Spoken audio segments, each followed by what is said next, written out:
Hey guys. So today for Pioneers to the West, we're going to be reading pages 26 through 29. We have two vocab words, and our focus question is going to be when you read pages 26 through 29, explain a connection between two historical events discussed in this section.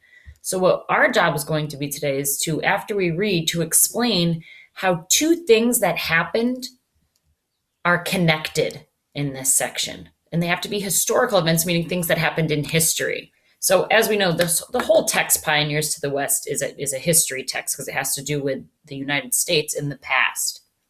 So we're going to be focusing on a connection between two things that happened in the past that are connected in some sort of way as we read today.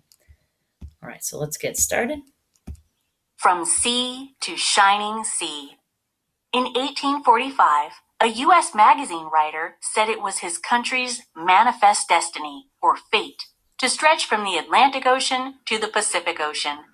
By the end of the 1800s, that dream came true, as Western lands were settled and turned into new U.S. states. So destiny here is one of our vocabulary words. And all that destiny means is like fate, like it was supposed to happen. Like there's a power that's believed to control something that will happen in the future. So maybe you might say something like, oh, it was my destiny to get 100 on my test, or it was my destiny to become a teacher. Like that was something that was going to happen in the future. Number crunching. From 1850 to 1896, 15 new states joined the United States. The nation more than doubled in size. So this was all due to westward expansion, because as people traveled west, they discovered new land and they made it into new states as part of the USA. So between 1850 and 1896, there were 15 new states added. Today, there's a total of 50 states, which is crazy because back then there was started out with maybe only like 13, I believe there were. This painting by artist John Gast is called American Progress. It was painted in 1872. The country is shown as a woman moving from the cities on the East Coast, past the Mississippi River, and heading toward the West Coast. So this is essentially just showing how people would move from the east to the west in this direction here. Progress is our second vocab word, and I bet you guys have heard that before. It's just progress is like forward or onward movement, or sort of like getting better. That's what progress is.